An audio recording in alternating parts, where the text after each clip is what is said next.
This is Jake Simple ASMR with another whispered scary story reading. I'm going to be reading another story from the Knifepoint Horror podcast written by Soren Narnia. Soren Narnia writes and performs all the stories, so what I'm going to be reading tonight, guest, is very spooky, very atmospheric, but strangely, to me, also kind of a comfort story, kind of comfy. I guess it's just the atmosphere, the back roads, and the motel, and the teenage runaway theme and everything. If you are just here for the scary story, please pause the video, go to the description, and listen to the podcast recording of this if you have not listened to it before, because Soren Narnia has a really beautiful, haunting voice, and he performs his stories better than anyone. This is for ASMR and relaxation, so if you want to hear it in my whisper, then thank you for being here. Soren Narnia puts all of these stories in Creative Commons, which is how I'm able to read it on my channel. I really think it's a gift to the world, and please fall in love with his work, which you should, which you will, and go to the Patreon link in the description, and please consider supporting him on Patreon. This is the first of 4 scary story readings I will be releasing this month to celebrate Halloween and spooky season. Please subscribe if you fall in love and you haven't yet, because there are a lot more of these to come. And if you want more, if you like to fall asleep to these things, there are several hours of them. I put them on a playlist. I will put the link to the playlist down below. From Knifepoint Horror, this is Guest. My name is Kevin LeGros.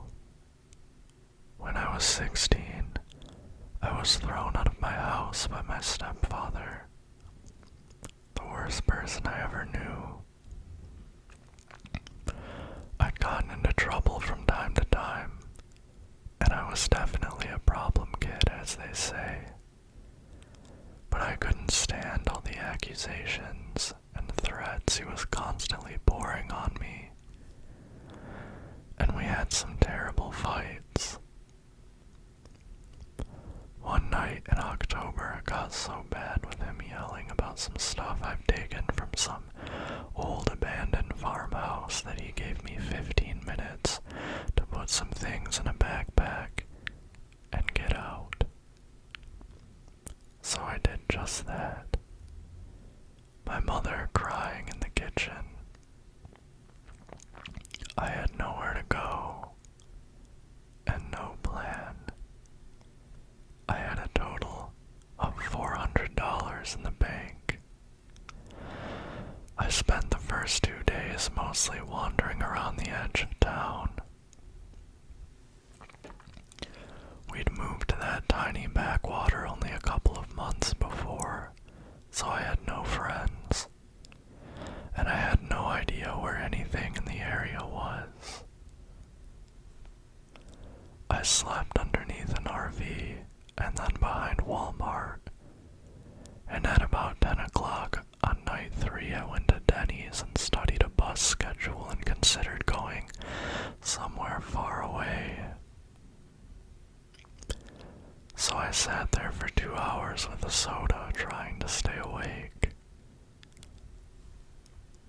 I'd been getting no real sleep. It was pouring rain outside. I looked up at one point, and across the dining room I saw one of my stepfather's golfing buddies eating pancakes. And when he looked at me, I decided I had to get out of there.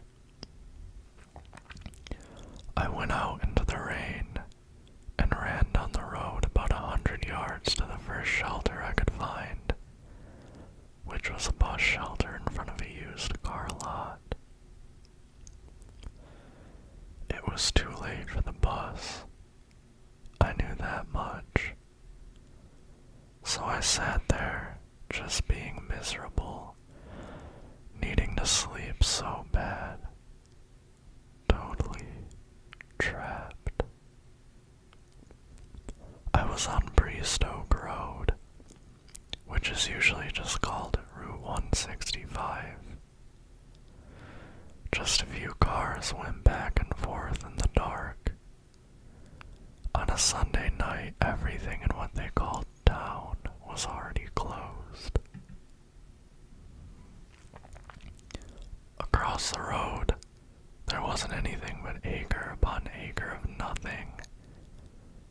Just a vast green hill that slowly went up toward the horizon.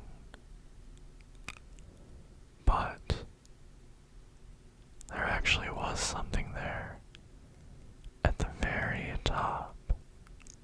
If you looked hard, it was just incredibly hard to see because of the rain and the blackness of the sky. It was an old motel, out of business, lights completely out. To get to it, you had to climb a long driveway to the cement courtyard. Seeing the place gave me an idea. I could make out that it had 2 levels, and that the walkway which wrapped around the outside and connected the rooms had an overhang. So I thought I'd go up there to see if it might be a dry place to sleep. There was no way anyone would be able to see me from the road. It was much too far away. I remember now how right that decision felt as I stood in that bus shelter. How this odd feeling came over me that I was meant to go up there. That it was case closed, that I would, and no other option was to be considered.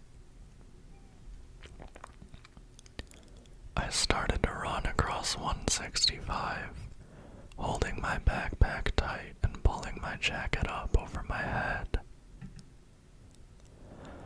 No one was coming in either direction.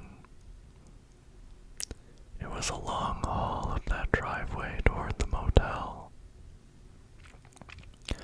I could see a huge piece of tarp or plastic sheeting covering the tall motel sign that loomed up on my right. The place looked in decent condition, just one big splotch of graffiti on one of the doors. Some broken glass in the cement courtyard. Out in front, there was just enough overhang to keep me dry if absolutely no wind kicked up. I got under it and followed it to the edge of the first level, then decided to run back out into the rain, to go around the side of the place and go up some stairs to explore the second. This would take me completely out of sight of the road at the base of that giant hill. I went up the metal stairs in the second level at a little more overhang. I felt pretty good about it. I was going to be cold all night, but I had a good chance to keep dry if the rain didn't get any worse. Nothing but woods 30 yards away, going back forever. It was so dark that I almost completely missed that the door right in front of me, room 202, was partly open, just a few inches. It was the only one I'd seen like that so far. I moved past it and went down the walkway, checking to see if there were any others open.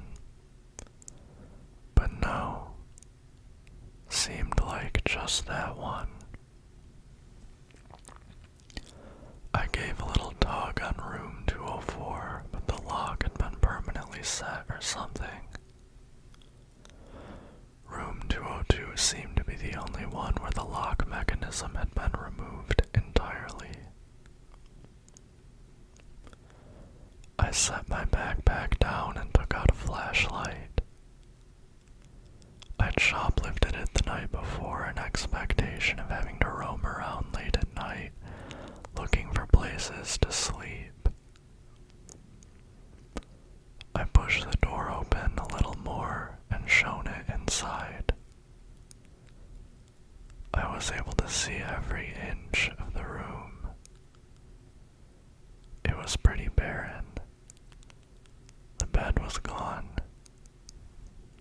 There was just an old dresser in its place, sitting at a diagonal. No TV, of course, and no heater. The bathroom door had been taken off the hinges and the shower curtain was gone. About half the wallpaper, too. A few paintings, probably the ones that used to be on the walls, were tilted against one of them now, sitting on the floor. All in all, it was just fine for sleeping in. I could push the dresser against the door for protection. I went all the way in and closed the door against the loud sound of the rain, and I was safe and dry. I set my backpack down, and then I kicked off my shoes, which had started to give me blisters. I took off my jacket and put on a sweater I took out of the backpack. My jacket I balled up to use as a pillow. I intended to go right to sleep, so I pushed that cheap dresser tight against the door. The carpet was still intact, and I laid down and shut off the flashlight, setting it right next to me. But of course, it was tough to sleep in this strange place that was only about 5 miles from my home. I stared at the ceiling and listened to the rain. Sometimes I thought I could hear a faint engine sound from some truck down on 165. I was just starting to fade out when it happened. A knock on the door of my room. My eyes flew open, and my heart almost exploded. I brought myself up on my elbows and fixed my gaze on the black shape of the dresser that I had pushed in front. I brought myself up on my elbows and fixed my gaze on the black shape of the dresser that I had pushed in front of the door. Even so, the door could be open inward a few inches or so, and that would be enough to tell whoever was outside that someone was in here. And as I feared, the door did suddenly open, clunking against the dresser. The sound of the rain rushed in, and I made out the shape of a head out there as I scrambled to my feet. I heard a man's voice saying something in a language I couldn't make out. I grabbed the flashlight and switched it on and pointed it into the crack of dim light that had appeared. And I saw his face. The man squinted and held both both his hands up in a deferential way and kept speaking, something that was just gibberish to me. He was a tall man with a really bad home-done haircut. Blonde shoulder-length hair it was. You'd almost mistake him for a woman.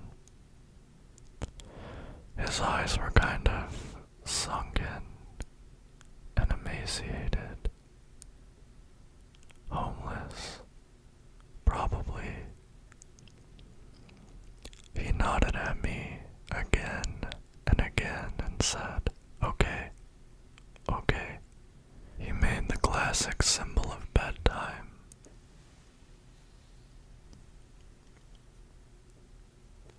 Tilting his head against his flattened hands, then pointing to himself and off to his left, further down the upper walkway, as if to tell me where he himself was sleeping. He nodded again and waved and disappeared, pulling the door closed, then walked away. He meant me no harm. A fellow traveler, not even from this country, lost. But why had he tried to get in here? I thought. And where exactly was he sleeping? When I didn't think I'd seen any other place that could be accessed. I stood in the middle of the room for a while, waiting for my heart to stop pounding. When it did, I moved to the dresser and very gently, trying not to make any more sound than I needed to, pushed it away from the door so I could open it. I held the flashlight tight in my hand, but I didn't turn it on. I just wanted something blunt in my hands. I opened the door a crack and waited for any sound besides the rain. When nothing came, I stuck my head out and looked down the hallway to the right. It was empty. I stepped halfway out, just halfway, to get a slightly better look at the row of doors. Almost as soon as I did, there was a click as one of them opened. I froze up. That man came out of room 208. He saw me immediately, and he held a hand up again as he came slowly back toward me, doing everything he could not to frighten me. He was just a silhouette, but I could see he was holding a small object. He stopped a careful distance from me and held it out, nodding toward it and speaking a few words in that language that didn't seem to be German or French or Spanish, but something kind of in between. I turned the flashlight on. I had to. The beam fell across his hand and made the rest of him appear in a dim yellow glow. I saw that his jacket was worse than mine was. Some green windbreaker with the logo of a minor league baseball team on it. He was holding a single wrapped hamburger. A hamburger from McDonald's. He wanted me to take it. I shook my head and waved him off, but he held it up a little higher. More out of fear of what he might do if I refused again, than really wanting the thing. I took a step forward and took it from him. He nodded, said, "Okay," and waved once more.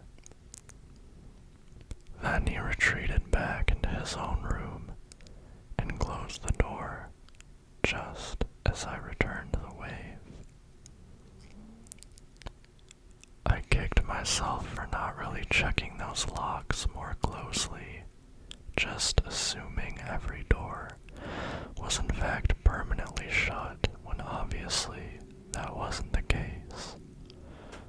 I went back into room 202, shoved the dresser more tightly against the door, leaving the hamburger on it, and sat down on the floor.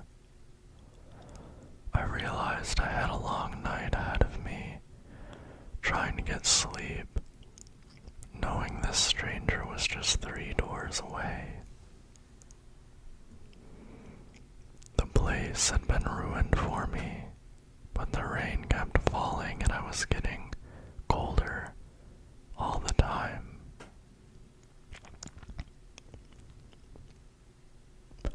I went back into room 202, shoved the dresser more tightly against the door, leaving the hamburger on it, and sat down on the floor. I realized I had a long night ahead of me, trying to get to sleep knowing the stranger was just 3 doors away. The place had been ruined for me, but the rain kept falling, and it was getting colder out there all the time. I shone the flashlight briefly around to make sure I hadn't missed something that I could maybe stack onto the dresser to make it heavier. But there were just those 3 big paintings resting on the floor and leaning against the wall, kind of fanned out so I could see a little of each. 3 seascapes looked like, exactly like something you've seen a million times in bad motels and restaurants. Nothing to do but wait for sleep to come. From my backpack, I pulled out a local newspaper I'd brought because there was a story I definitely wanted to read, shining the flashlight on it. It was about an old homeless woman named Uda Harat, who'd just been killed near where I lived until 3 days ago. She'd been camping out, apparently, in the burned-out ruins of a farmhouse from the 1920s. It didn't even have a roof anymore. She'd been stabbed many, many times, died of blood loss. Her son, Otto, was 40 years old and also apparently homeless. They traveled together. The police were looking for him, but they wouldn't say if he was a suspect. The reason I wanted to read that was because I'd been at that farmhouse recently. Even before my stepfather threw me out, I'd been out walking one day, and actually wondering about some places I might sleep if it came to that, because it constantly seemed like it would. And I'd gone in there. It was only 2 miles from my house, and left again, just thinking it was an empty place I might go to in a pinch. I'd never been back. I put the paper away and I moved my balled-up jacket closer to the paintings near the wall because it felt good to be further away from the door and the window. I laid down and I'm not sure exactly what was going through my mind when I passed entirely into unconsciousness. I remember my dream though. In it, a policeman was in that farmhouse and looking down at a footprint I'd left without thinking. He was bending down to look at it and asking someone to get some pictures of it so he could run some tests. He was saying he had a theory about it, and watching him from inside a closet nearby, I thought to myself in the dream, no, just happened to be there. Don't you understand? This is all a big misunderstanding. I woke up completely disoriented. It took me a few seconds to get a handle on where I was. My head had rolled off my jacket and I'd slept with it right on the carpet, face up, a good 2 feet away, even closer to the wall. What had woken me was cool air on my face, a tiny stream coming from somewhere. I sat up a little and groped around for the flashlight, then shone it on my watch. It was 3:50 a.m. I'd been out for a couple of hours. It was still raining, coming down hard. When I sat up, I no longer felt that stream of air on me. The door to room 202 was still closed, thank God, so it wasn't coming from there.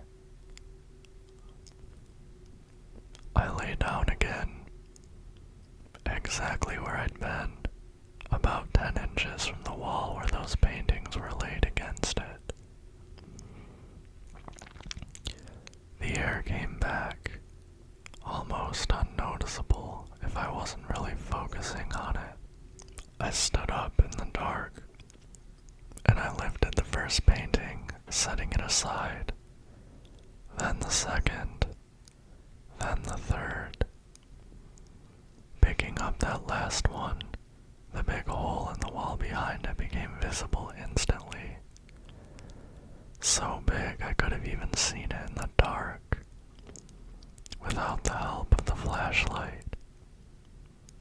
Almost 3 feet high and 2 feet wide. It had taken more than one painting to mask it. And that's just what they'd been doing there, hiding this gouge in the wall that opened on total blackness and shadow. Crouching down, the beam of the flashlight showed me a passage of about 4 feet, leading into the adjacent room, 204. I could see a bit of floor, but nothing else. I didn't even see any debris around where the hole had been punched, or dug, or clawed out. I sat down before the hole, cross-legged, pointing the flashlight just so to get a little bit more of a view into the next room. But the angle wasn't enough to tell me much. So I shut the flashlight off and stayed still and quiet for a time, trying to figure out just what I was looking at and why.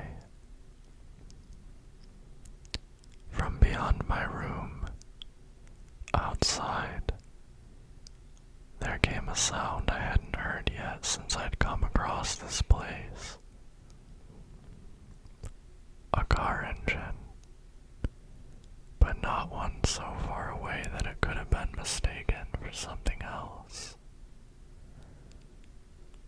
This was close and coming closer. It sounded like a car might be coming up that long slope and was now very near the motel. I got up and went to the window, and with 2 fingers I parted 2 slats of the blinds. After a few seconds, headlights were illuminating the thin strip of cracked pavement that wound all the way around the motel. And the car was coming from the front of the place to the back. The headlights briefly showed me the densely packed screen of trees 30 yards beyond the property, and then the car came around the corner, moving at walking speed.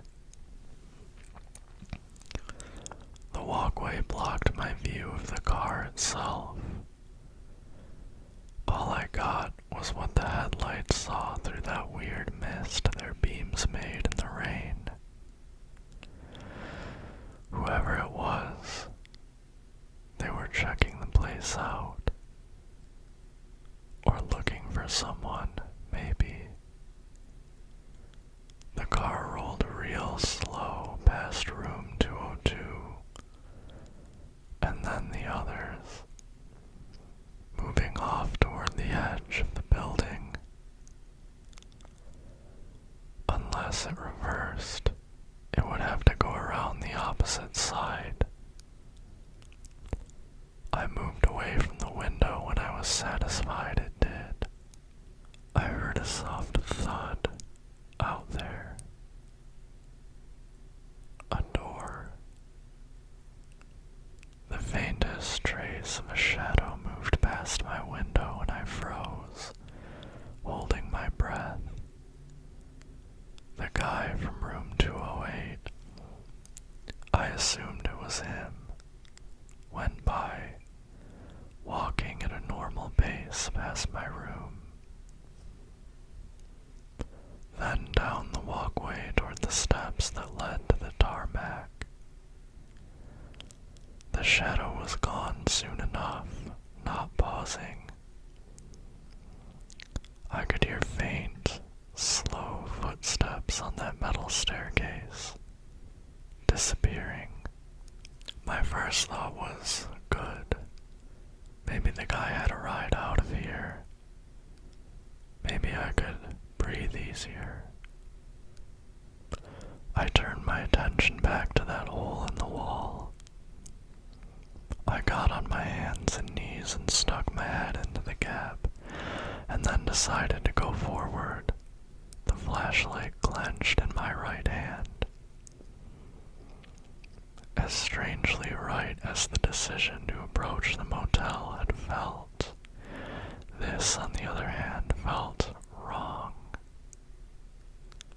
It felt bad. But my curiosity was too intense. I had to shimmy carefully to not get a scratch or two. I was a little too big for the space. There was a powerful smell of mold. I listened for a minute to make sure I wasn't about to come out into a room where someone would be shocked by my appearance. And then I emerged on the other side of the hole into room 204, and I stood up inside it. My flashlight blipped out for a second, and I gave it a little shake to kick it into life again. Just like my room 202, this one was barren.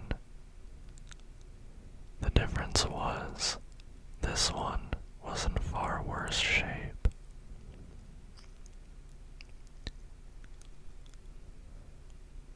Wood splinters and glass shards were everywhere. The carpet was half gone. There was a pile of deconstruction debris in one corner. Here's what was really weird. There was another hole in roughly the same position as the one on my side. Here's what was really weird. There was another hole in roughly the same position as the one on my side, but closer to the bathroom. This one was a little bigger. There'd been no attempt to cover this one up. The one on my side, that was the one someone had hidden. The hole would lead to room 206. If I went into the adjacent room and there was a hole there, that would lead to the room where the stranger had gone into. I crouched and stuck my head in and shone the flashlight around, waiting longer this time. I didn't even have to get down on my hands and knees this time. The hole was big enough for me to merely crouch over at the waist and sidestep through. 206 was pretty much a disaster, like 204. I had to step carefully over debris to avoid making too much noise. I was relieved to see that the far wall was intact. No exit through it. construction guys had punched these holes. I shone the flashlight into the bathroom, where there were bits of porcelain everywhere. The bathtub had been broken apart into a million tiny bits. I crossed the threshold into the bathroom, and when I turned to the right, there it was, the hole into 208, beside the sink area, almost 4 feet high, I'd say. It was probably because I was so afraid of the stranger coming back at any moment that I didn't wait very long to creep into that hole. I had to step on a small pile of porcelain bits to enter it. They cracked underneath my shoes. Then, into and through the pitch dark that lay between the motel's walls. When I came out on a diagonal into room 208, I saw right away that, like the others, there was no bed, no real furniture at all, but it had been cleaned up a little, though not nearly as much as mine. The beam of the flashlight bounced across something tall only a few feet away from me, and my brain screamed at me that someone was here. But it wasn't a person. I was confused by what I was seeing. Standing in the center of the room, grouped together to form an enclosed square, were 4 oblong pieces of wood, about 5 feet high and 2 feet wide, each rooted by a built-in stand that kept them perfectly upright. There was enough of a gap between each that I could step into the square area and see that these were 4 tall mirrors facing one another, all of them in very good condition, not something left behind when the motel closed, or scavenged from some junkyard. In the center of the square was a chair and a tiny card table. On the table was a short, thick candle that had been blown out, and a scattered bunch of what looked at first like Scrabble tiles. Little 1-inch pieces of wood with letters on them, but no, that wasn't quite right. They all had letters A through Z, but each had been made by hand from different materials. Some were similar wooden bits. Some were stones that happened to have a surface flat enough to mark with a letter. Some looked like bits of cardboard. 6 or 7 of the pieces were actually small shards of glass, the letters handwritten on their reflective surface with a marker. And maybe that would explain why one of the tall mirrors was broken at the bottom. More letters needed, not enough material to make them. There were dozens of handmade letter pieces in all, and in the middle of the random jumble, several had been roughly connected together into what passed for a couple of sentences. The first read, "Make the room." The one right below it read, "I have drawn him." Sentences in English, not whatever language the man from room 208 spoke. There was a third grouping of words, too, several inches below these. Not quite a sentence this time, but 3 words that made sense together all the same. "While he sleeps."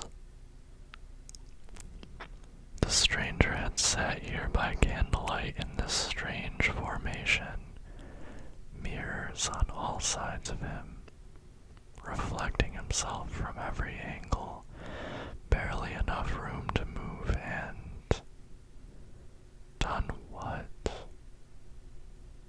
I picked up an object from the carpet beside the table. A piece of thin board, leaning against it, folded in half. I opened it and saw a Ouija board, the kind you'd buy anywhere. Whether it was still to be used that night, or had already been used but found to be insufficient, I'd never find out. I left it where it was and turned and moved back to the hole.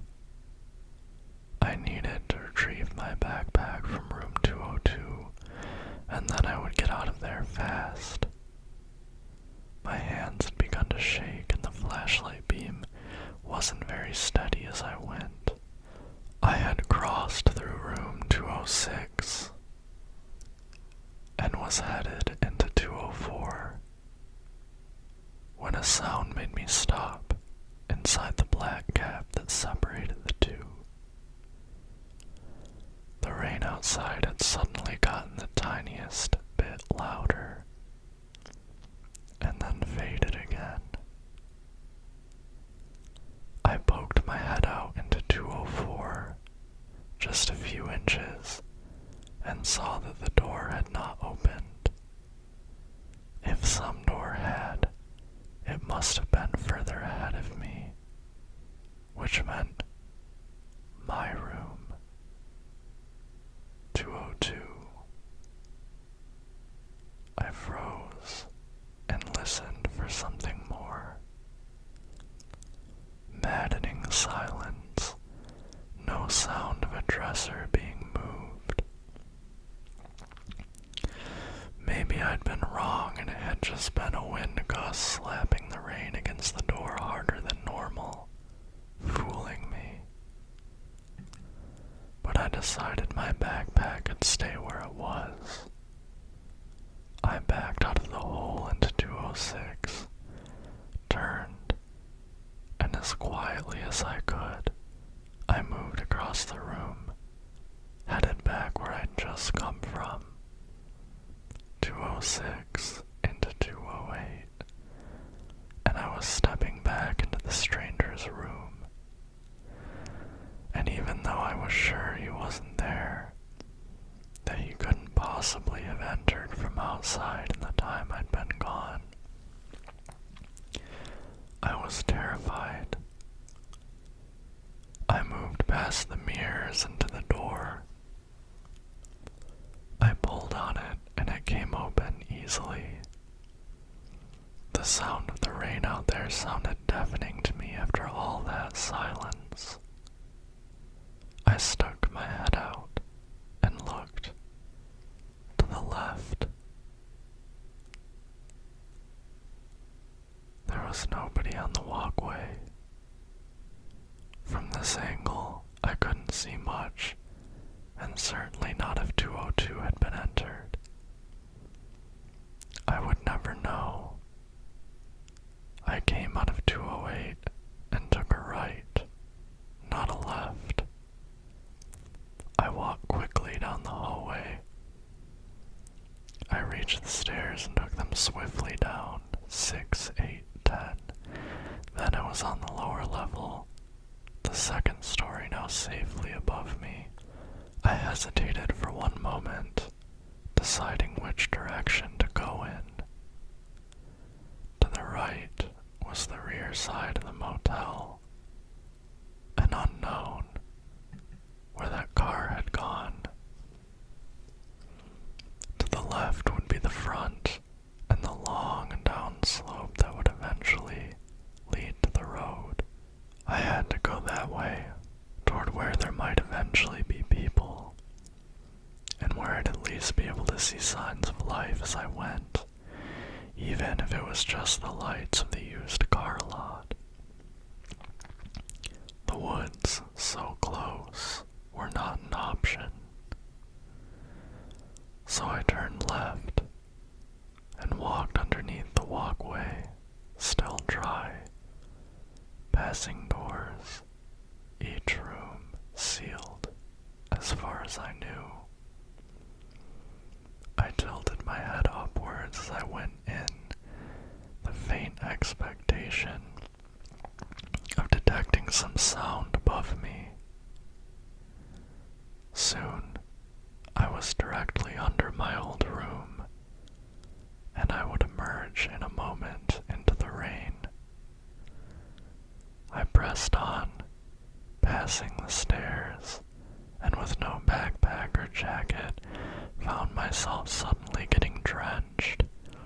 My flashlight tucked under one arm, I started to trot around the side of the building, picking up speed. I would have veered off directly to the top of the hill and made my way down the slope, using the wet grass rather than the driveway, which was further away, but I caught sight of something in the motel's courtyard that made me stop. It was the car. Presumably the one I detected cruising past before. It had never left the property. Now it was sitting in the courtyard, a dark hulk, perfectly still, lights off, but its engine was on. Instead of pulling into one of the spaces in front of the rooms, it had parked right here, in the middle of everything. It was facing the motel. To my right, far away, I saw Route 165 at the end of the long down slope, devoid of traffic at this hour. But I couldn't go down the hill just yet. Sensing something was odd with the car, I took hold of my flashlight and switched it on. 50 feet away, the driver's side door of the car was wide open, as if someone had gotten out and hadn't come back yet, foolishly inviting the rain to get in. The flashlight revealed to me that the car was a dark color. It looked like red, and that the license plate number was YOC 418. It was my stepfather's car. There was no mistake. He'd come here looking for me. The scenario flashed through my mind in an instant. His golfing buddy had seen me in the restaurant, had mentioned it to my stepfather, and the man had gone out in the middle of the night, playing hunches all over town, looking for me for hours. But it wouldn't have been his idea. It would have been my mother making him do it, probably, still worried for me. The car sat, idling, no sign of its driver. I started to walk toward it, keeping one eye on the shadows that had swallowed the motel and the rows of locked rooms. Something was horribly wrong here. That open door. There was one way I could feel safe, and that was to get into the car and close the door and lock it. When I was 10 feet away, I moved much more swiftly, and I entered the car all in one motion, my left hand reaching out to grab the interior door handle, my right tossing the flashlight into the interior, onto the floor where the gas pedal was, just for now.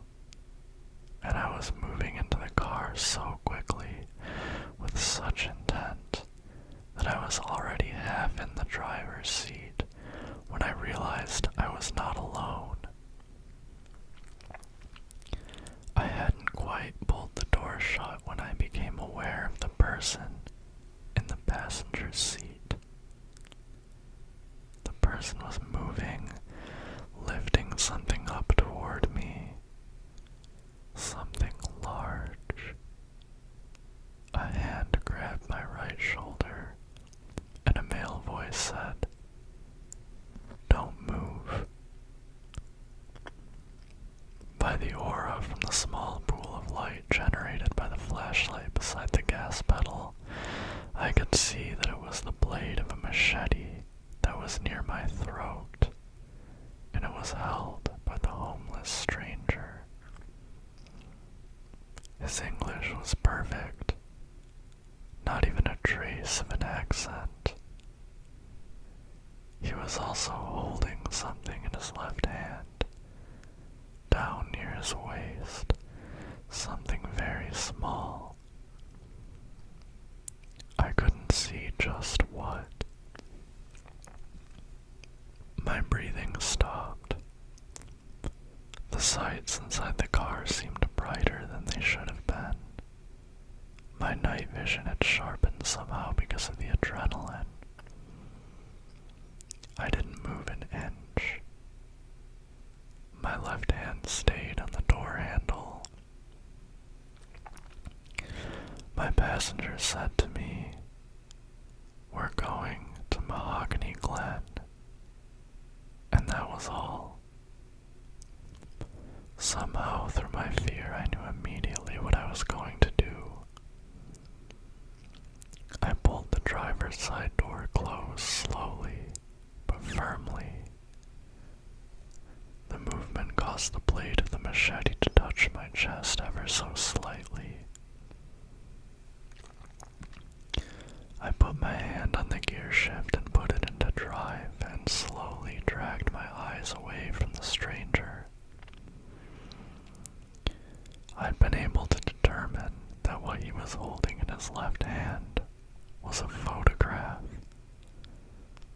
but its content was too dim for me to see.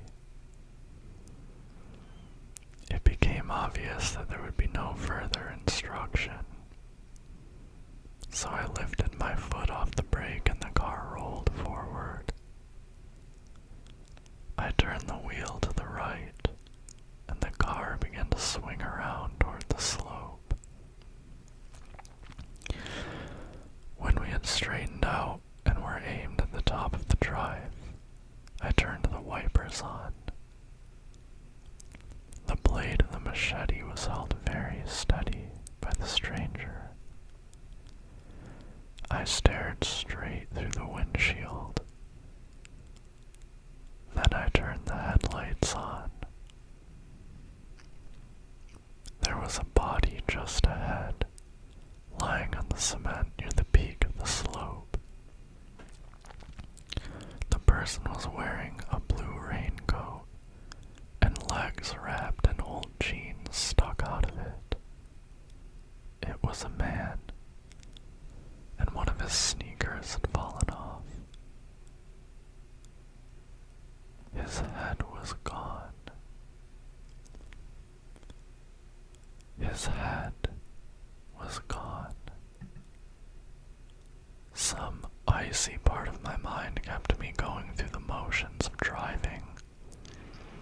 Maybe because I wouldn't have to hold on for too long before I ended this. Just a few more seconds. I let go of the brake and we rolled forward. I turned the wheel just a little to the right to avoid rolling over the dead body. We started onto the cracked cement downslope that led away from the motel. The rain made it tough to see even with the headlights. We moved past the tall, lonely sign wrapped in tarp. The wipers went back and forth, back and forth. Halfway down the drive is when I slammed my foot on the accelerator. The stranger let out a strangled noise of shock as he rocked backward. The blade tapped my chest, but the stranger had panicked, and in trying to right himself, he wasn't able to keep it steady, much less swing it. We roared down the slope toward 165, hitting potholes in the cement surface of the drive, our bodies shaking wildly. The stranger was looking through the window now, his eyes wide, bracing himself for what was about to happen. I was screaming. The car hit the uneven ridge separating the end of the drive from the road, and there was a tremendous thud, and I had just enough control to turn the wheel crazily to the left, flinging the stranger toward the passenger side window. There was a burst of light through the car's windows, and I heard the squealing of someone else's tires on wet pavement. Just as I slammed on the almost useless brakes, and the crash came. A Jeep Cherokee moving east, hitting us hard from behind, and everything in my mind went dark. When I was next conscious, I was standing in the rain. I did not know my name or where I was. All I knew was light and dark, shapes, and the cold, the wetness. The wreckage of the cars seemed to be all around me. A third one had hit us both. I looked down at my hand. It was entirely red, as if I had plunged it into a sea of blood and taken it out again. The rain started to wash it off. I began to walk in a small circle, having no idea why or what I was looking for. I looked down and saw on the tarmac a machete, old and dirty, and near that, a little square piece of paper. I reached down and picked it up, curious. It was a photograph. I'd seen it before, a few minutes earlier. My passenger had been holding it inside the car.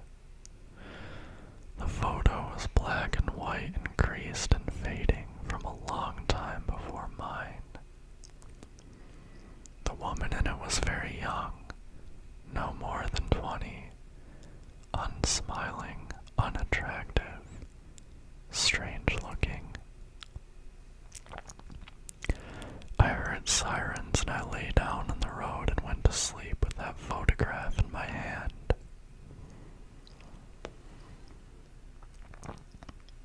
That all happened 6 years ago, 3 weeks after Otto Herat killed my stepfather and was then killed himself in the car crash I created.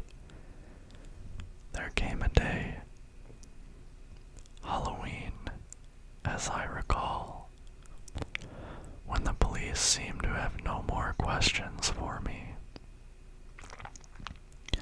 I took my mother's car and drove out to Mahogany Glen. Mahogany Glen is a cemetery. When I was certain no one else was there, I got out and, walking with a limp, strolled around for a while in the poor part of it, where it seemed they buried people without much money, or any at all. One of the graves I knew was Uda Herat's, but some were unmarked, so I'd never know for sure. Another was probably her son Otto's. I wonder what kind of woman she really was, that she could send her mentally unbalanced son those messages I found in room 208, and him knowing how to receive them. What kind of people were they both, these homeless freaks no one here's the thing about those messages. Yeah. From time to time, since I was 14 or so, I've had these episodes, I guess you'd call them. Sometimes a whole week long, where things get dark and I lose track of where I am and why I want what I want. And bad things can happen to people, even random people. Not even my mother was safe from the episodes in the end. It could be that I didn't poke around Uda Harad's rotting farmhouse shelter just that one time, after she died. Maybe I was responsible for more than I remember. Anyway, whatever she and her son had planned for me that night, it didn't work. And now I doubt she has anyone left to act through. I feel for her in that way, sort of. It's awful being alone.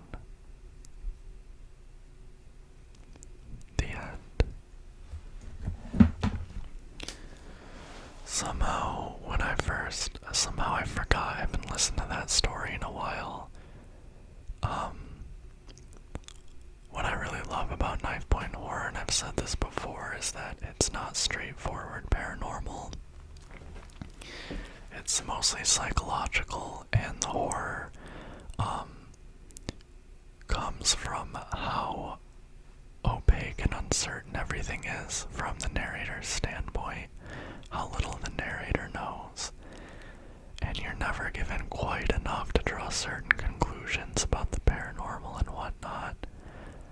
But when I got to the line just now about how Uda, the mom, had been sending the messages to her son through those letters, that just made the hairs on the back of my neck stand up. The connection there was so creepy. Yeah, I just love Knifepoint. He never puts too much, he never reveals too much, and it always is driven by a compelling character arc. Like, that whole story was driven by this,